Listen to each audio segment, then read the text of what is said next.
கவர்ச்சிகரமான ஒரு கதையுடன் நான் இன்று உங்கள் முன் வந்துள்ளேன். இது காட்டின் கதை, ஒரு குட்டி முனிவர் மற்றும் ஒரு குட்டி யானையின் கதை.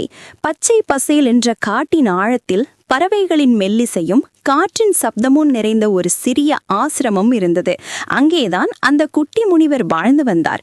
கருணையுள்ளம் கொண்ட, கண்களில் அமைதி நிறைந்த ஒரு இளம் துறவி. ஒரு நாள் நம் குட்டி முனிவர் ஆசிரமத்துக்கு அருகில் உள்ள புல்வெளியில் அமர்ந்திருந்தார். அப்போதுதான் அவருக்கு விசித்திரமான ஒரு சத்தம் கேட்டது. இலைகளுக்குள் இருந்த ஒரு அழுகை. பயத்தில் ஓடிக்கொண்டிருந்த ஒரு குட்டி யானையை முனிவர் பார்த்தார். தாயை தொலைத்து பயந்து தனிமையில் நடுங்கிக் கொண்டிருந்த அந்த குட்டி யானை மிகவும் வருத்தத்தில் இருந்தது. சிறிது நேரத்திலேயே வேட்டைக்காரர்கள் அந்த குட்டி யானையை தேடி அங்கே வந்து சேர்ந்தனர். ஒரு நொடி கூட யோசிக்காமல் குட்டி முனிவர் அந்த குட்டி யானையை அருகிலிருந்து ஒரு பெரிய மரத்தின் மறைவில் ஒளித்து வைத்தார். வேட்டைக்காரர்கள் சென்ற பிறகு குட்டி முனிவர் அதை அன்புடன் தடவி கொடுத்தார். தண்ணீரும் உணவும் கொடுத்தார்.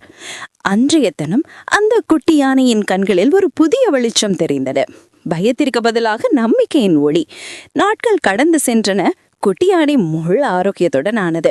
இறுதியில் முனிவர் பாதுகாப்பான ஒரு வழியில் அதை காட்டிற்கு திரும்பி அனுப்பினார். சில நாட்களுக்கு பிறகு குட்டி யானை தன் கூட்டத்தை கண்டது காட்டிற்குள் நடந்து சென்றது. குட்டி முனிவர் மீண்டும் தன் ஆசிரமத்துக்கு திரும்பினார். நாட்கள் வருடங்களாக மாறின. வருடங்கள் பல கடந்தன. ஒரு நாள் அதே காட்டில் பலத்த மழையும் காற்றும் வீசியது. மரங்கள் சாய்ந்தன. ஆசிரமத்தின் மதில் சுவர் உடைந்தது. வெள்ளத்தில் சிக்கிக்கொண்ட குட்டி முனிவர் என்ன செய்வது என்று தெரியாமல் திகைத்து நின்றார்.